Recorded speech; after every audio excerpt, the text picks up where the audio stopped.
And good evening and welcome to another edition of Sports Corner with myself and Ralph Williams here with Smokin Jim Frazier by phone. We'll be talking with him in a few seconds.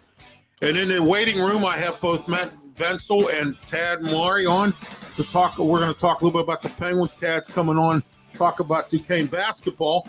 But being that he's a season holder and a fan of the Penguins, he's going to talk with us a little bit as well. But tonight, I want to talk about where's the beef. And everyone's probably wondering where the beef is at. Well, guess what? I found the beef. The beef is at Hillcrest Farm in Richmond, Ohio. Hillcrest Farm is a fresh hay beef grain type of beef. They have roast. They have all kinds of package plans. You can get a 20 pounds of ground beef for $95. You can't beat that anywhere. They have a roast box, and they also have a variety box. Give them a call today. Please call them today, because I'm going to tell you what, if you don't call them today about this ground beef, you're fooling yourself, because this is the best prices in the area. Richmond, Ohio is located 45 minutes. It's past Steubenville, Ohio, right up the hill. You can call them today, 740-346-5442. or 740-632-2894. You can email us at hillcrestfarmsohio@gmail.com and check out our website at www.hillcrestfarmsohio.com. All right, we seem to have lost Matt, so we'll put Tad up right now. Tad Maury from Duquesne, who handles Duquesne basketball. He's part of the play-by-play crew. Tad, welcome to the show, and I want to ask you, what was your thoughts about Duquesne's men's basketball season this year? Well, thanks, Ralph, for having me. Smokin Jim, good to be with both you guys again. And, I thought Duquesne had, all in all, a pretty great year. I mean, they had the biggest improvement from one year to another this year. They only had 6 wins last year. They went 6-24. Overall, losing 17 straight. And Coach Dan made a lot of changes, brought some new guys into the team. Some guys transferred out. And he had a new club this year, and we were unsure what they were going to do. They were picked to finish last, 15 out of 15 in the Atlantic 10 this year. And they ended up tied for 4th. They ended up with tiebreakers getting the 6th seed in the Atlantic 10 tournament. So it was the biggest improvement of 14 wins over the previous year that Duquesne has ever had. So all in all, they had a great year. They finished in the top half of the Atlantic 10.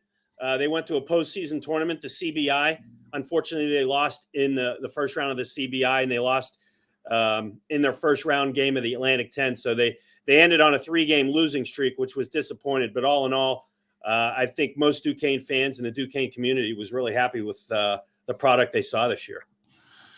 What did some of the players that stand out, what were the ones that standed out this year for them? Well, they had Day Grant. He was a transfer in from Miami of Ohio. He averaged about 15.5 points a game, Ralph. And he was an all A10 second team performer voted on at the end of the year. They also had Jimmy Clark, who was another guard. He made the all defensive team. I thought he was going to be up for defensive player of the year. He was. He didn't get that, but he finished on the first team all defensive team in the Atlantic 10. He had a heck of a year. He finished with averaging about 12 points a game. So those were the 2 most consistent players on the team. They had Tevin Brewer at point guard. He led the Atlantic 10 in 3-point shooting at 44%. He had a good year, and they had some big guys who performed inconsistently.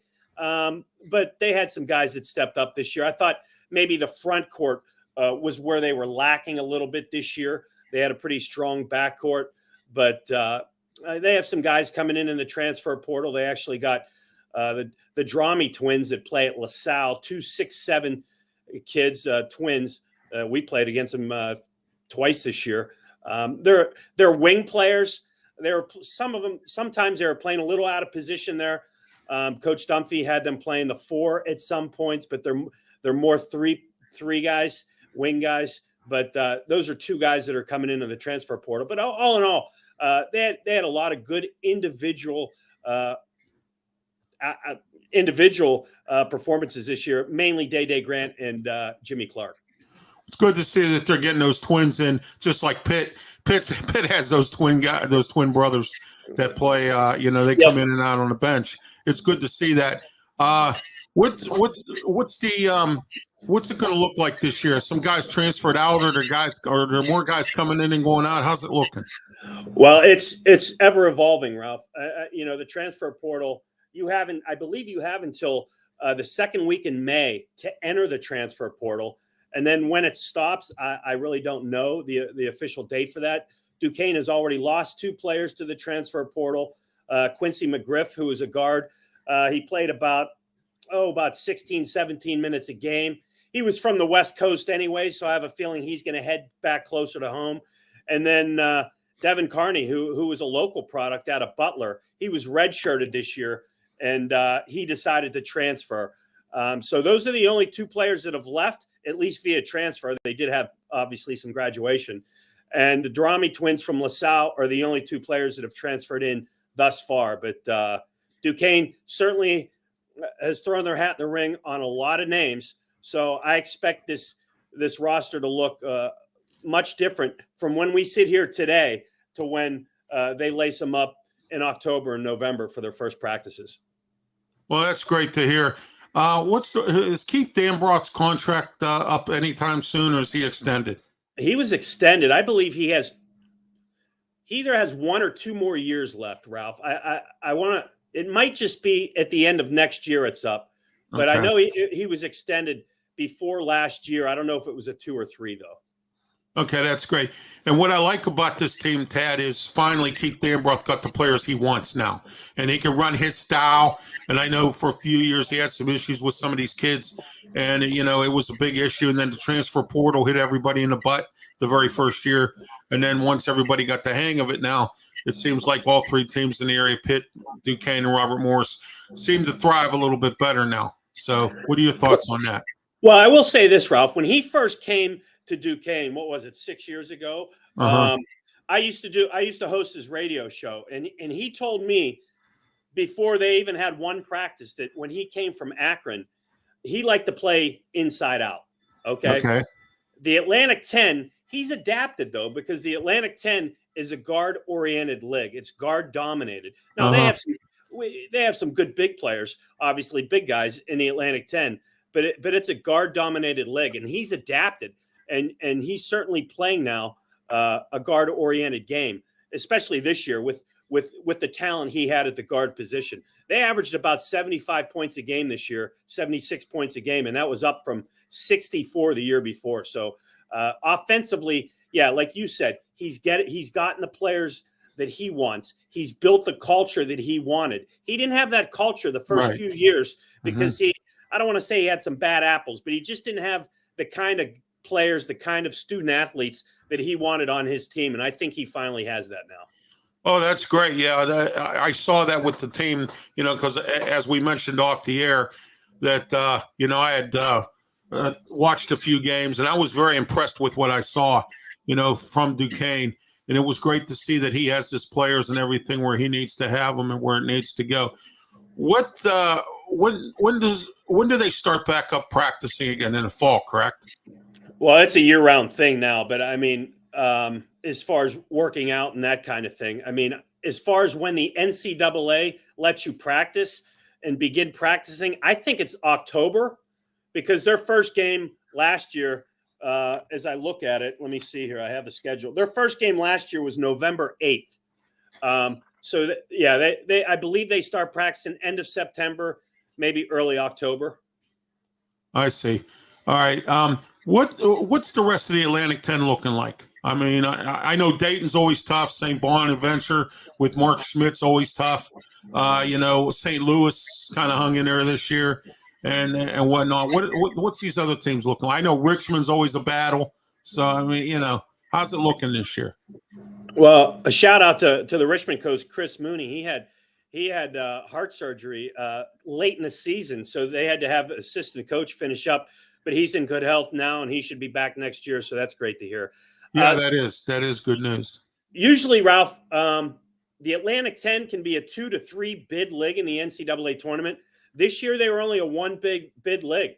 Regular season champion VCU won the regular season and also won the conference tournament. And they went on to the NCAA tournament, I believe. They did lose in the first round, but that's something too, because VCU, their head coach, Mike Rhodes, just left VCU, and he accepted the job at Penn State when Micah Shrewsbury left Penn State to go to Notre Dame. Yes, okay. So he took the Penn State job. He took the Penn State job. All right, I see.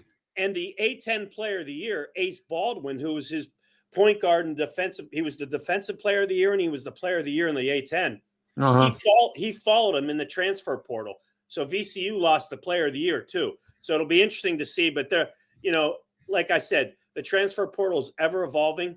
Who knows what the rosters look like right now, because they're not going to look the way in October as they look right now. So there's going to be a lot of changes. But Duquesne is certainly positioned, I would think, to improve on last year's record and position the Atlantic 10. I could see them, looking on the rosters on paper right now, and I know you don't play on paper, but they would easily be a top 4 team next year in the Atlantic 10 if they started the season right now. How's the women's team looking with Dan Bird? How's everything with them? You know what? They're young. They're young. They're not going to lose much this year. They're going to bring back their best players. Megan McConnell, Tess Myers coming back. Another McConnell. Wow. Another McConnell. This may be the last one, Ralph. Okay. It's like a tree, man. Maybe not. They just kept coming. But they had an average year this year. But I know Coach Burt.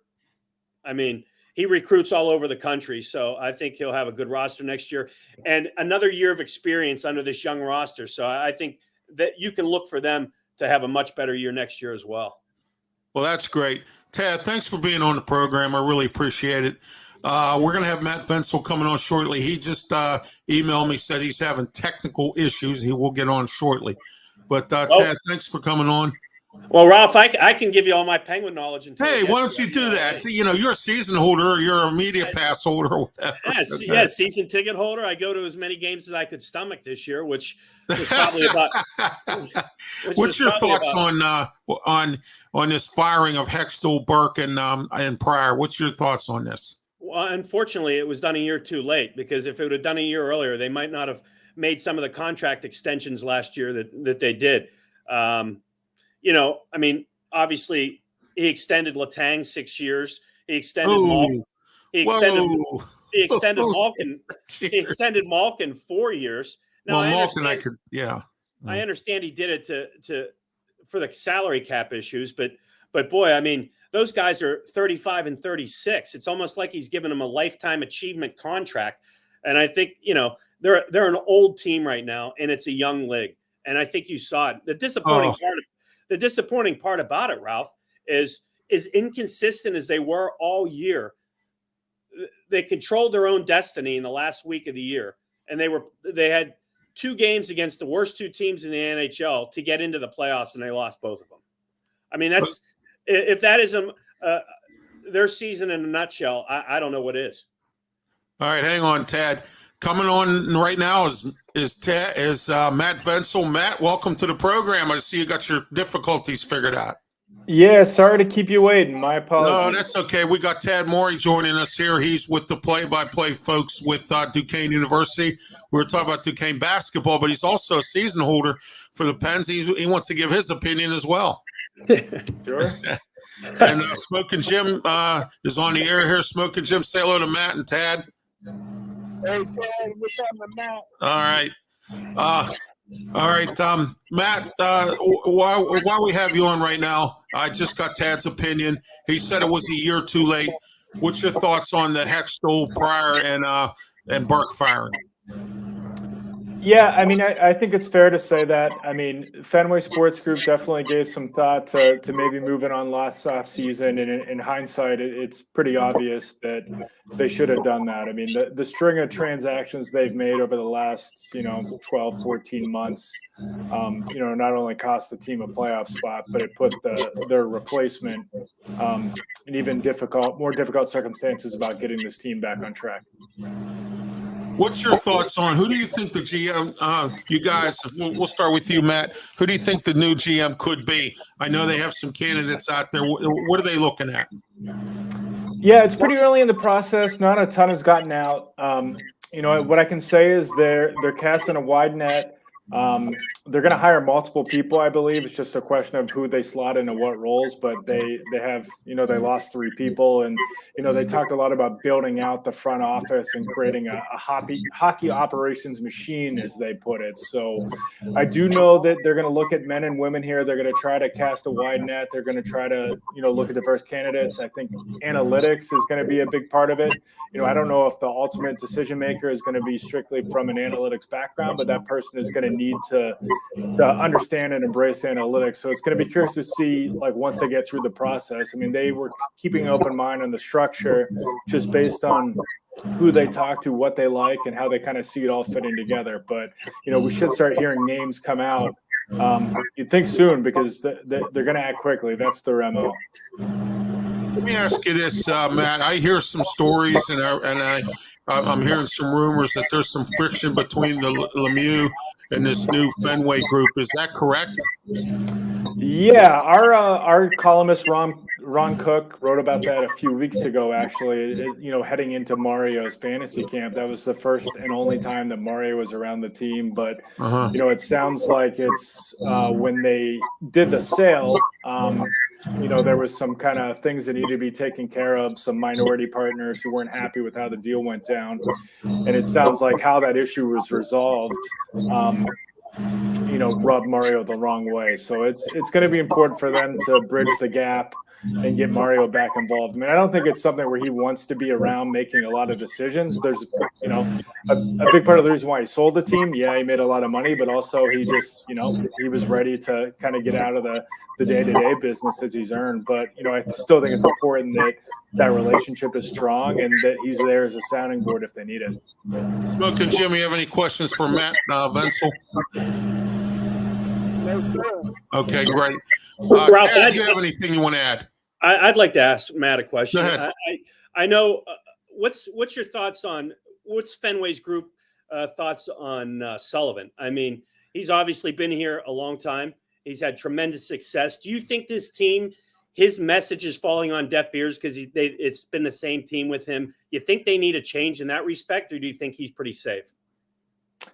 I think, so Fenway Sports Group really likes Mike Sullivan. They think he's one of the top coaches in the league. They think he's a great ambassador in terms of just like dealing with the media. He's a good spokesman for an organization, which appeals to them. And the fact that he has the Boston ties can't hurt.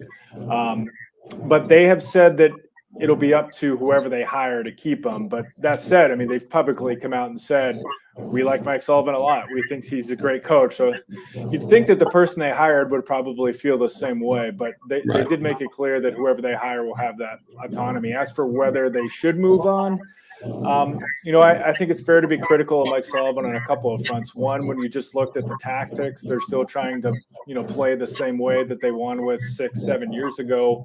And the personnel is older and slower, and the rest of the league has gotten faster. And then I think the other thing too is, how do you explain all these maddening letdowns they had, whether it was, all the third period collapse, the letdowns against lesser teams like we saw against Chicago, that I think falls on Sullivan as well. So I expect Sullivan to be back. But I think it is fair to say that his seat is getting hot. And, I should have mentioned this earlier, the contract too. I mean, Fenway has a lot of money, but they just signed him to a contract extension 8 months ago as well. So I think all those factors will be back. But, if it's more the same next year, we could see a change, especially with the new front office in there.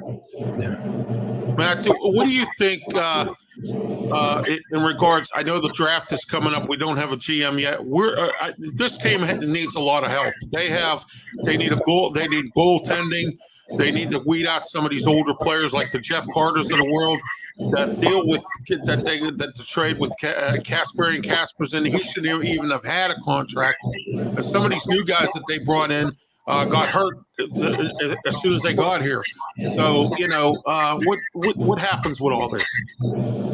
Yeah, I mean, they have a lot to sort out at all of the positions. I mean, you mentioned goalie. I think that's a good starting point. The new front office is going to have to decide whether they want to try to bring Tristan Jarry back. I don't know how they could come to that conclusion. He's let the team down 3 years in a row. Some of it's injuries, some of it's inaptitude in the playoffs. But also there's been a lot of talk about there being a chronic injury that he's dealing with, which I've heard there's legitimate to that report that, he's dealing with it. So all those factors, you'd think they would move on from Tristan. But, good luck finding another goalie. It's not a great year for free agents. They might have to go to the trade route. The moves they made to reshuffle the defense failed. They're going to need to go back to that. Brian Dumoulin is probably going to move on. So that's, a big hole to fill in the depth chart. And then the bottom six. So, that's a lot for them to weed out. They're going to have $21 million or so in cap space, but they have several holes to fill in the depth chart. So, yeah, they're going to have to look to create some salary cap space somehow. They traded a second-round pick from Michael Granlund. He didn't really do anything. No, that was a bad trade, and it was really I think just about the nail in the coffin for Hextall and Burke. So now they might have to give up a second-round pick to get rid of that contract. So it's a lot for them to sort out. So yeah, like I said, I'm not ready to say, the Penguins can't get back to contending. But it's going to be very, very difficult for the new front office to kind of navigate all this and get this team turned around before we see guys like Crosby and Malcolm Letang really get past their peak. Well, Tad, do you have anything you want to add? No. I was going to mention that Granlund trade, and all the years before, before Hextall came on board. When we were in the Cup years, we were trading away a lot of draft picks to make those mid-season trades to get over the hump to win those Cups. So it's hard to complain about anything, but the cupboard is bare for sure. I have to imagine we're one of the worst farm systems in the NHL. Yeah, we have nothing here, right, Matt? I mean, there's literally nothing. It's gotten a little bit better under Hextall, but it's still considered bottom 10 in the league. I mean, they brought in Owen Pickering. I don't think he's ever going to be a top pair defenseman, but he's a big, talented player who could be second pair type guy. But he's 3-4 years away. They traded for Ty Smith. Their forward prospects really aren't that great. They do have a first-round pick this year. We'll see if they use it to try to improve the roster or if they want to actually get a young player in here. We'll see where it lands in the lottery. But you're right. They don't have a lot on the lines in terms of future assets. But they're slightly better, but not good. One more question, Ralph, if I may. What's going on with Poulin? He is back. Yeah, I guess Wilkes-Barre's season is done, but he was away for 3-4 months to deal with mental health stuff, personal reasons. He came back late in the year, which is encouraging. I know that they didn't have him play every single game for Wilkes because he was coming off after a long layoff. They kind of eased him back in. But yeah, we'll see what happens with him. I mean, he's the one young forward, I think, if he can, everything can check out with him going forward in terms of his mental health and stuff like that. I think he's one guy who can come in and be a really useful player next year. I mean, I don't know if he's ever going to be a top 6 type guy, but he definitely could potentially be a pretty versatile third liner, maybe as early as next year. So good kid, has some talent, and you just kind of hope that he can keep the momentum he's built personally going and be a contributor next year. Matt, Tad, I want your picks. Who's going to Stanley Cup, or who do you think? Matt, we'll start with you. Well, I'm going to take the easy way out and say Boston here. I think the toughest test will be whoever they play in the second round. I mean, no disrespect to the Rangers or the Devils or the Islanders or any of those teams come out of there, but I think the Atlantic is the tougher division this year. And then out west, it's wide open. Colorado's still really good, but they don't have the same kind of second line forward that they had last year. So I think it's really lining up for Edmonton. I don't know if it's going to be a clearer path to the finals than what McDavid and Draisaitl have now, and McDavid's playing unbelievable. But if I had to make a prediction now, I would say Boston over Edmonton. But with McDavid in a 7-game series, if he's playing like he has all year, wouldn't be surprised to see them pull off that upset. Tad?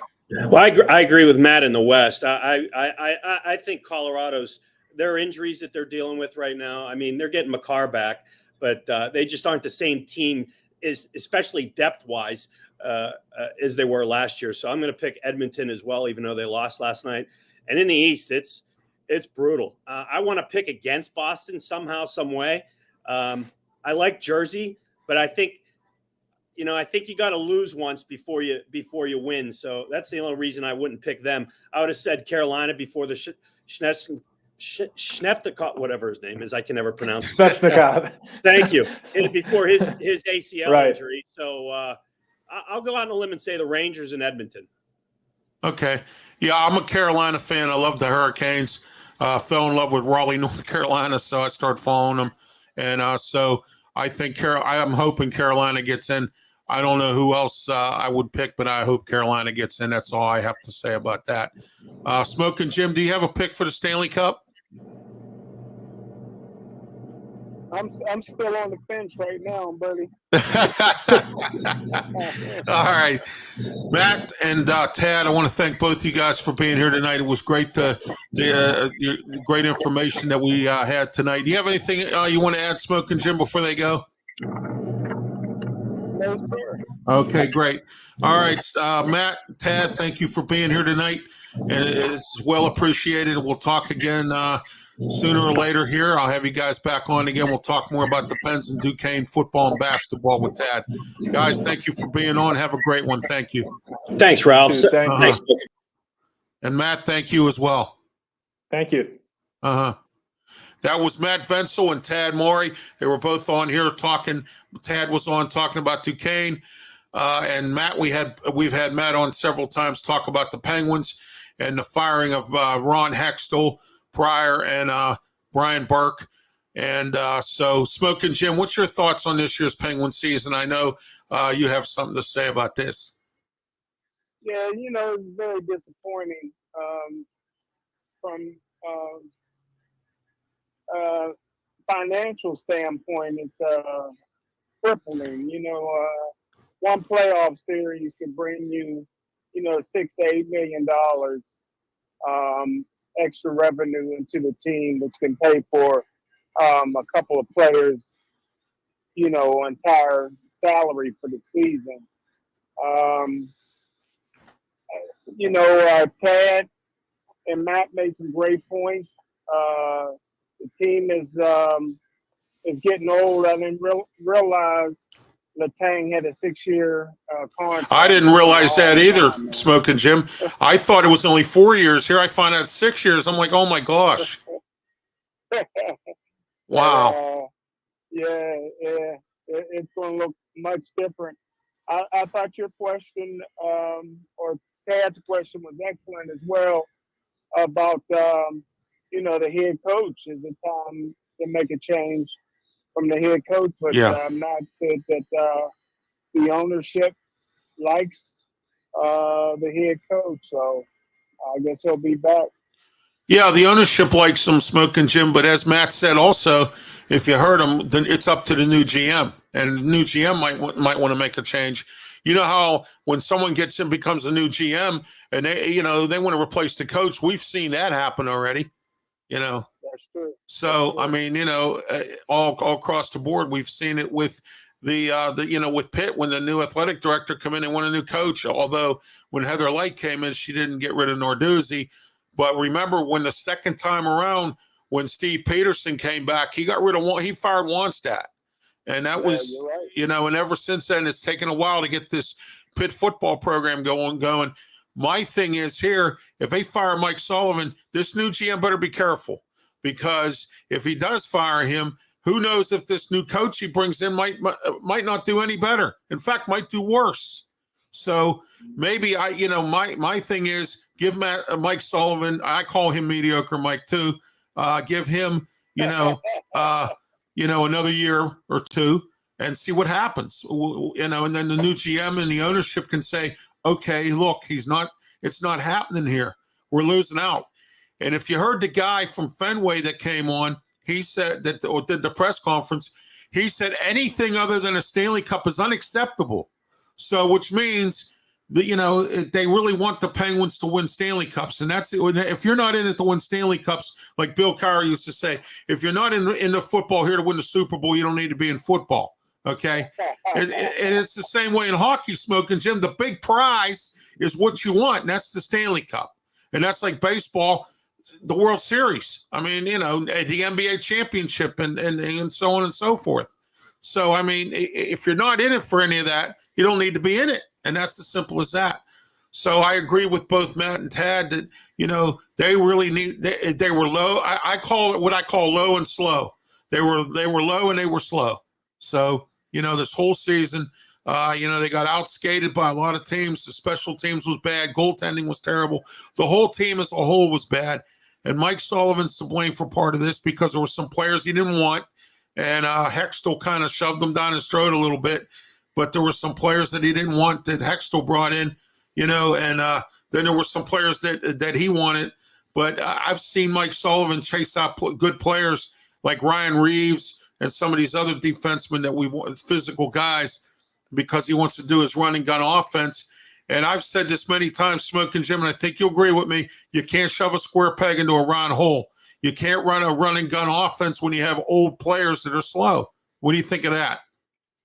Yeah, I agree. I agree 100% with everything you just said, except for I'd have fired Sullivan 2 years ago. There you go. Yeah, I mean, I wanted him out, you know, because he was starting to become like the other mediocre Mike, winning, getting blown out in the first playoff game or whatever, getting out, you know, and not being prepared. You know, I don't know how many times I watched the Penguin game, and I think you'll agree with me on this, Smokin' Jim, is the fact that I watched a Penguin game, and it was right after back-to-back games. They win the first game, and the second game they come out all lethargic and slow and lose. You know, how many times have you seen that? You know what I'm saying? You know, so all right, Smokin' Jim, we're going to get into some other topics here today. And I did want to ask Matt Venzel his thoughts on the report that I read, and I read a report this week that Brian Burke is considered in the NHL as useless.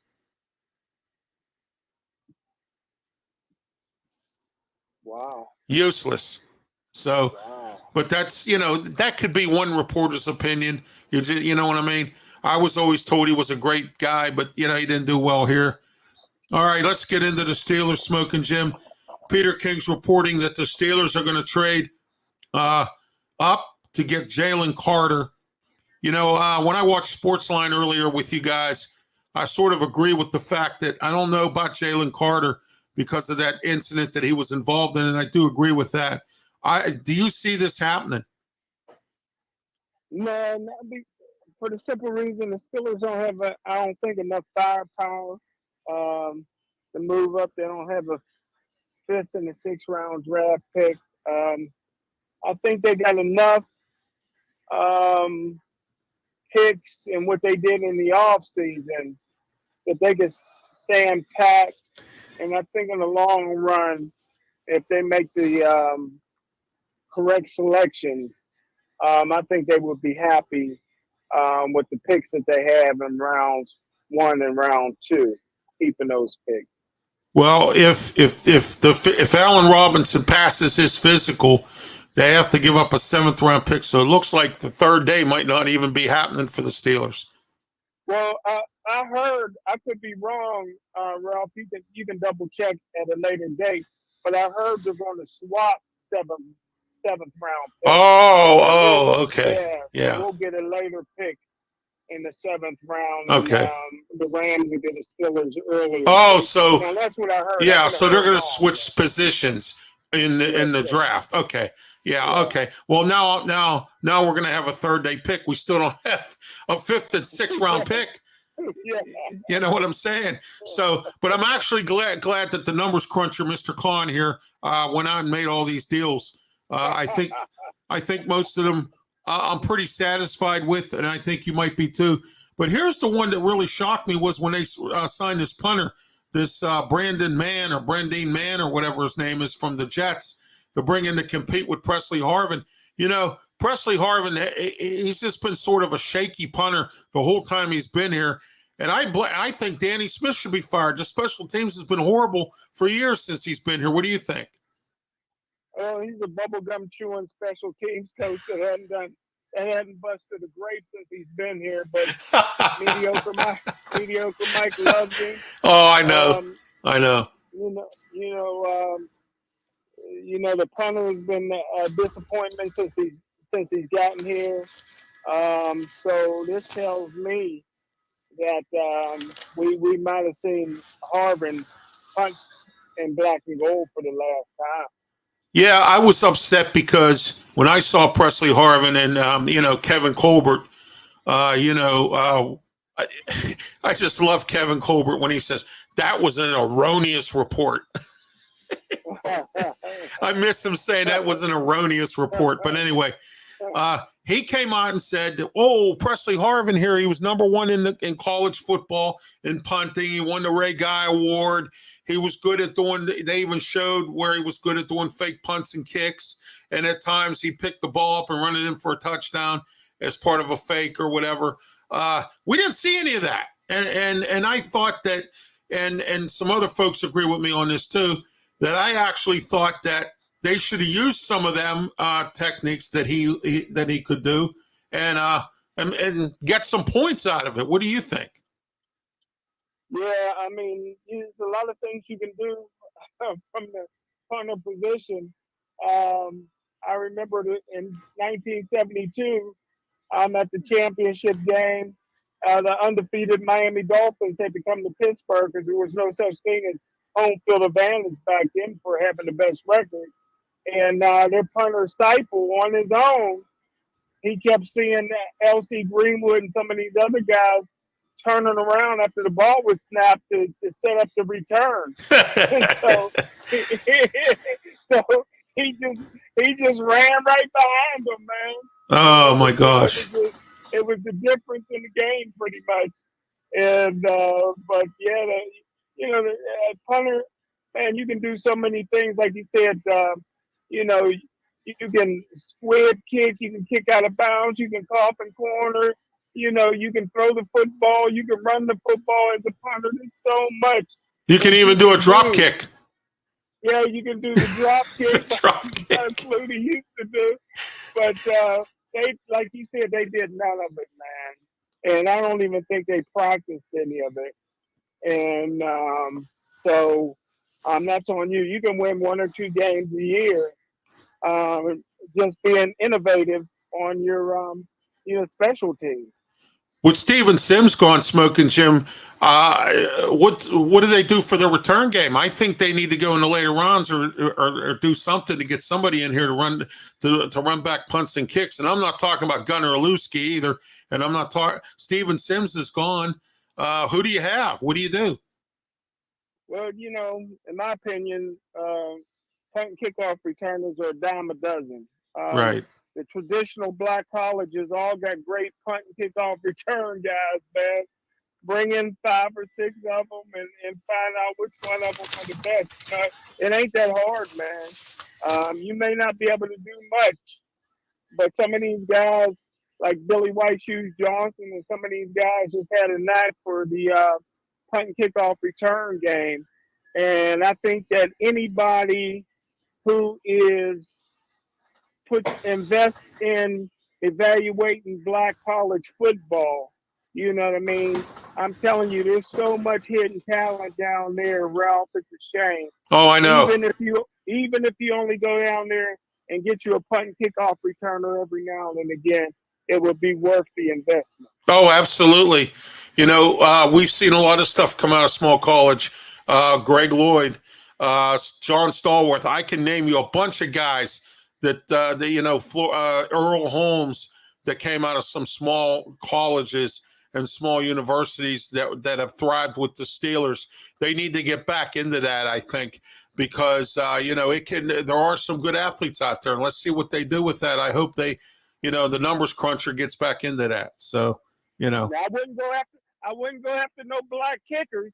Kickoff return and punt returns. You got something, brother.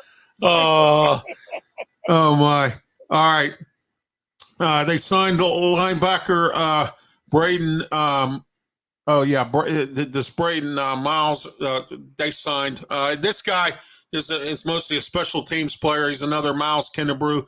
Also, there was some reports this week that they haven't spoken to Derek Watt about renewing his contract. I see him going bye-byes. What do you think?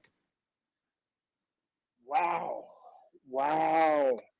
Man, I got the. What do you think about that, Ralph? Well, caught me by surprise. Yeah, well, I don't think he's worth what he's getting because, correct me if I'm wrong, I think he gets about $2-3 million a year, and all he does is special teams, and then he comes in a few times to run fullback.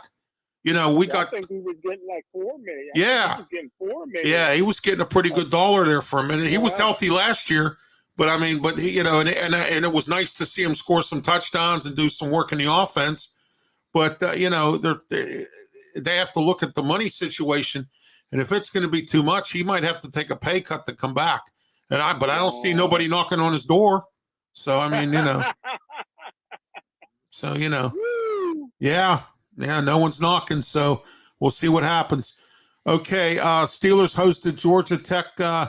The offensive tackle, not Georgia Tech, Georgia offensive tackle Broderick Jones. We spoke about that on the draft show on PCTV. We know they were looking at him, and they still are. They also hosted Brian Breeza, defensive tackle from Clemson.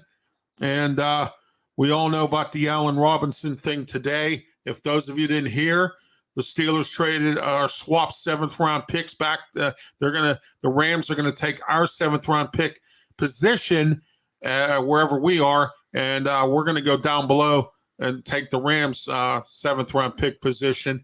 For Allen Robinson, we picked up some of his salary. Smokin' Jim, I heard your opinion on Pittsburgh Sportsline. What's your thoughts here about Allen Robinson? Well, unfortunately, it was really a great talent coming out of Penn State. Had some good NFL years, but lately it looked like he lost his burst, his speed. Sometimes you just get old. He had some leg injuries. They're bringing him in to play in the slot. They're bringing him in to be the 3rd or 4th receiver. But I tell you what, man, he hit the lottery, man, because he's going to make over $15 million this year. The Rams are paying him $10 million to go away, and the Steelers are paying him $10 million to go away. 3rd, 4th receiver, man. So I think he's a player coach.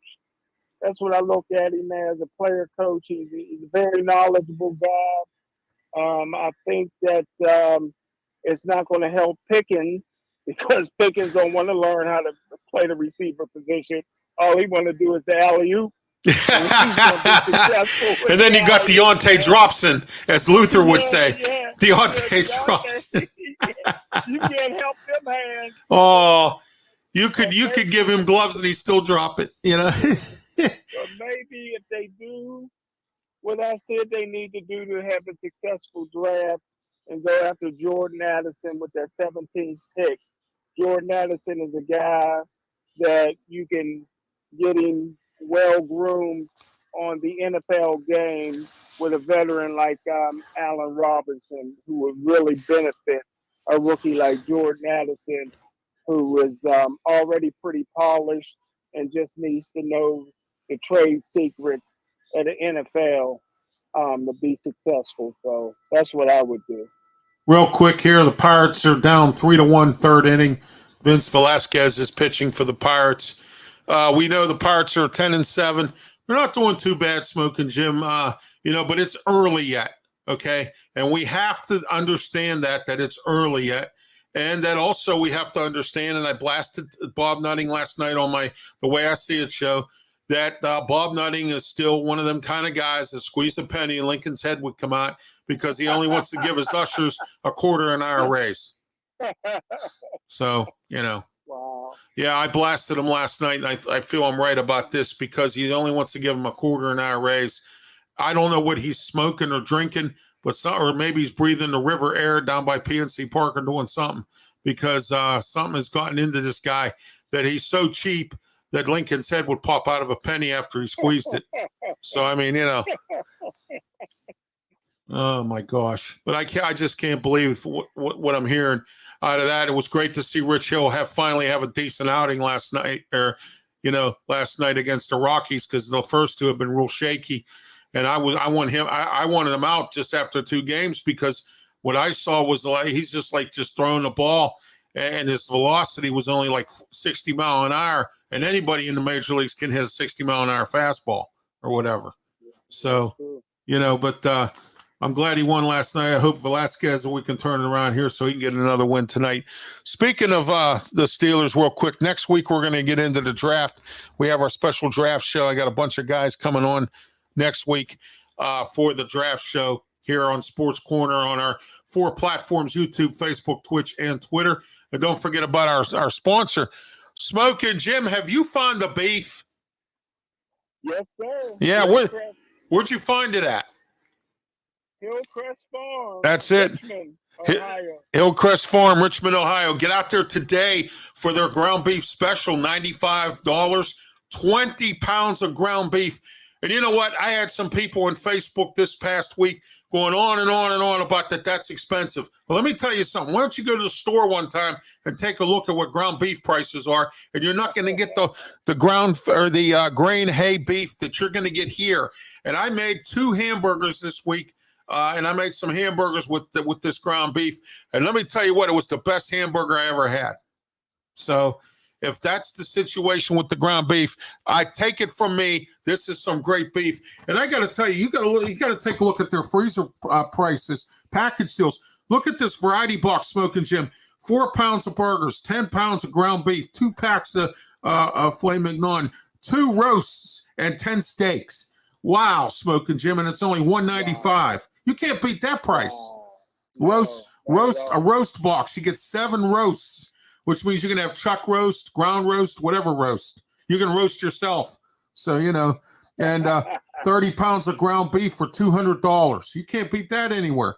And, of course, my favorite, the ground beef special, $95 for 20 pounds of ground beef. And let me tell you what, man, I made 2 burgers with it this week, everybody, and it's some of the best. So get out to Hillcrest Farm out in Richmond, Ohio. Call today for directions, 740-34 65442 or 740-632-2894, or email them at hillcrestfarmsohio@gmail.com, or their website, www.hillcrestfarmsohio.com, and on their Facebook page. And let me tell you, if you don't at least investigate this, shame on you. So there you are. And that is for our sponsor, Hillcrest Farm. Also, we're in the DJ Fun studios here. Call DJ Fun today for all of your DJ needs. 412-545-4317 is the number to call for DJ Fun. Parties, weddings, special events, anything that requires a DJ, block party, corporate party, anything. Give him a call today, 412-545-4317.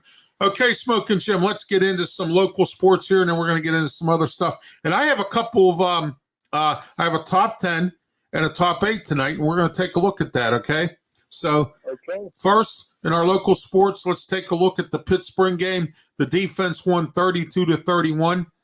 Riverhounds, they won. They beat RGU Toros 2-0 on a sold-out crowd this past Saturday at Highmark Stadium. Maulers, they lost to New Orleans 22-15. I'm not talking Maulers too much this year, Smokin' Jim, but I will tell you from the first game that I saw, coached by Ray Horton, special teams, defense, the offense really didn't move the football much. They have some of the same guys like Gailey Bather, Garen Groshak. They got that London kid back at running back as well. They have some guys who, have been around for a while with the team and have been around the league and so on. And they have some great Boogie Roberts. I've seen him before around the league, and he's on the Maulers team. He had 2 sacks in the game. So this team looks a lot better than it did last year with Kirby Wilson, even though they lost 22-15, made a couple stupid mistakes. But other than that, It was nowhere near what it was. The kicking game is another problem again. The field goal kicker for our new kicker lost missed 2 field goals.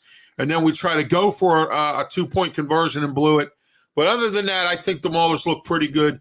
What do you think about this with Ray Horton? Well, I'll tell you what, you make a good point, man. I don't think athletes, professional football players, they understand that sometimes you can get beat by a better team, but you don't want to get beat because you're out coached game in and game out. It sounds to me, from your eyes, that the Maulers are much more prepared. That they should be competitive in almost every game, and let's see what happens, man. You know something, Smokin' Jim?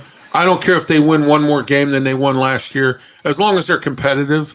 You know what I'm saying? Like you said, as long as they're competitive. But I think they're going to do better. I like what I saw in the first game with Ray Horton's team. I said, this is way better than last year. Last year they looked like blind man in a silent movie theater last year. I mean, they were so confused. So, but anyway, Pittsburgh Passion play April 22nd is their first game. They go to D.C. to play the Divas, then come home May 6th at West Allegheny High School Stadium to play the Tampa Bay Inferno. So there's some of our other local sports teams that sometimes people seem to forget about, so. But I won't forget about them here, more or less. Okay, I forgot to get into this, Smokin' Jim. Let's start off. I have actually 2 top 10s. I'm sorry. I thought I had a top 8, but I have 2 top 10s. SB Nation has said that these are the top 10 worst Steeler free agent signings in history. Number 10, Sean Mahan, center. Remember him? Yeah. Okay. Yeah. Number 9, Lance Moore. Man, I remember Lance Moore. He played for New Orleans. And when we brought him in, we thought, oh, great. Here's this guy from New Orleans, played with Sean, down there with Sean Payton and, Drew Brees and all that. Here we go. He's a great receiver, and he bombed out. Number 8, Kent Graham. Oh, my, I remember that. Oh, that was a big mistake there. Offensive line, Jonathan Scott, number 7. Number 6. Oh, this guy was one of – you know what? This guy is going to be on our show Friday or Saturday morning with myself and Mark Mancini on our external bum. I even forgot about this guy until now. Ladarius Green, tight end. Yeah. Oh, what a bum. All right, defensive lineman, number 5, Cam Morse. Yeah, or Thomas. I'm sorry, Cam Thomas. He was a defensive lineman, I think, or something. Number 5. Number 4, Dustin Colquitt. Oh, my. There's another one. Oh, he was so good, Smokin' Jim, for Kansas City. He comes to the Steelers, and he stinks. Oh, my gosh. Well, that goes to show you Danny Smith is a bad special teams coach, maybe. That's what it goes to show you, as we talked earlier. This one was definitely a bust. Morgan Burnett. Remember him from Green Bay? Yeah, that was crazy. Ladarius Blunt. And guess what? He was caught with Le'Veon Bell smoking a blunt. Oh, wow. All right. You ready for number 1? Yes, sir. All right. Dante Moncrief. Remember him? Wow, yeah. He was number 1. I actually created this top 10. There was actually no set top 10 on this, but I actually put it the way like that, sort of. And so there we are. All right. We'll get into our other top 10 as soon as we get done with the NFL here. NFL Atlanta. You all know Bud Dupree signed a 1-year contract, $5 million with Atlanta. The Steelers missed out on Bud Dupree. Now they have to go look for an edge rusher. I don't know what's out there experience-wise. We'll wait till after the draft to see what some of these teams will do. What's your thoughts on this, on Bud Dupree going to Atlanta? Yeah, I'm like you. I was hoping that the Steelers would bring him in. $5 million don't seem to be too steep. But if he got anything left, the Falcons is going to be able to enjoy a pretty good player. Yeah, I'm glad to see that the Steelers parted ways with Miles Jack. They parted ways with Malik Reed, and they parted ways with Devin Bush. I was sad to see Spillane leave. I didn't expect that to happen, but it did. So, but we'll go from there. We got some new guys, and they're looking for guys in the draft and some more stuff off the scrap heap. So we'll see what happens. All right, the Philadelphia Eagles signed quarterback Jalen Hurts to a 5-year contract, highest paid contract in the league. What do you think about this? Well, a lot of people don't realize, man, if you don't draft a quarterback in the first round, if you draft a quarterback in the first round, then you have 4 years before you have to exercise the option.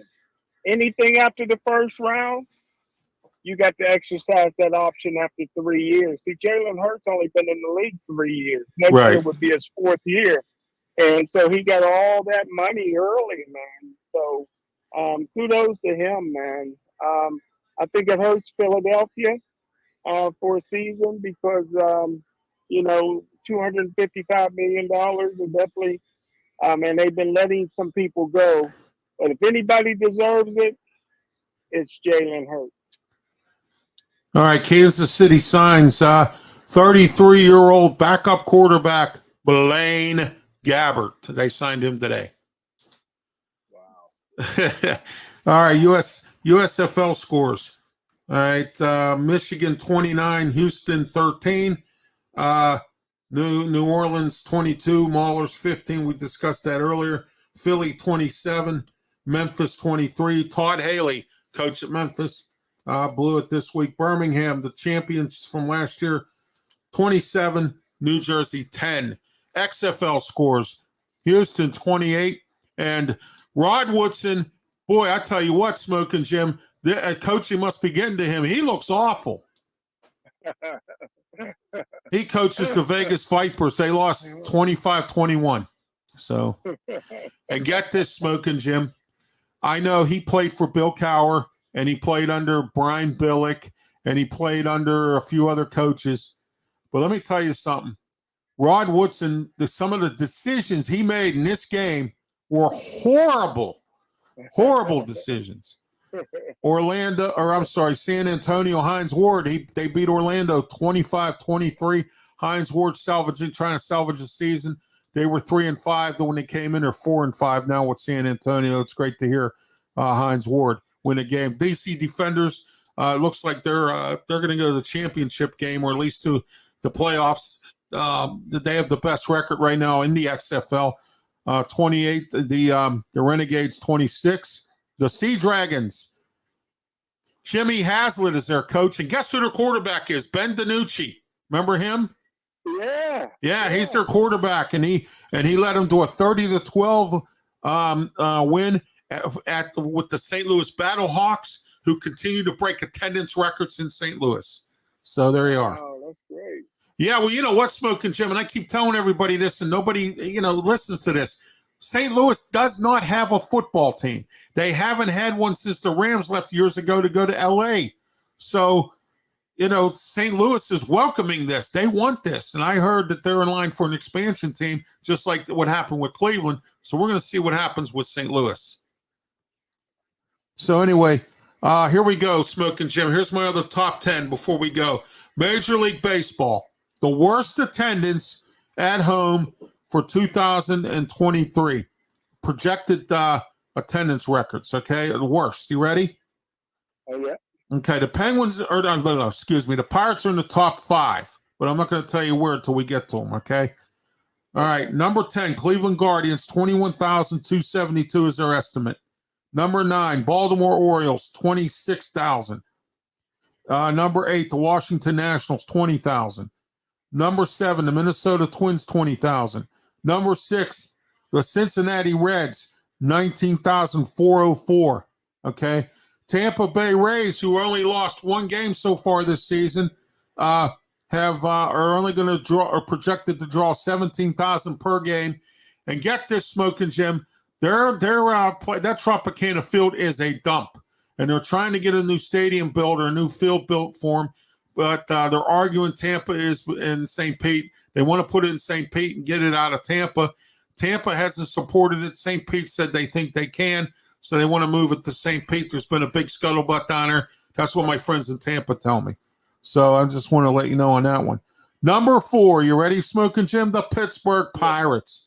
16,863 is their estimate attendance this year. Wow. Number 3, KC Royals, 16,638. Miami Marlins. Well, again, Miami doesn't draw either. They had a really nice ballpark, and then they built a brand new ballpark for them. And guess where they put it at, Smokin' Jim? Right near the airport. What? Yeah, they put it way out at near Miami International. Wow. Yeah, so, you know, the Oakland Athletics, we all know they're number 1 in worst attendance, 11,000. And we all know about the Oakland Athletics. They're about ready to move to Vegas as soon as their ballpark's ready. And, also, former Steeler Antonio Brown, Smokin' Jim, and I forgot about this, and we'll close out with this one, okay? Former Steeler Antonio Brown says that he is the sole owner of the new Albany indoor football team, and the other guys who are his partners say he's full of crap. What do you think? Yeah. I think he's full of crap. Well, he claims that he put $1 million in to help the team out to get equipment or do something. I forget what it was. And he said the other owners haven't given squat, and he's put most of the money into everything. But these other owners say that he's not the sole owner. He has other partners. So he claims he's the sole owner because of all the money that he's been putting in. So, what do you think? He's full of crap? I feel sorry for the kid. Yeah, I feel bad for him too, So maybe he should go see the same people that John Fetterman went to go see. Big John's back, by the way, So, by the way, everybody, I wanted to send my condolences to the family of Reverend Charles Stanley, passed away today.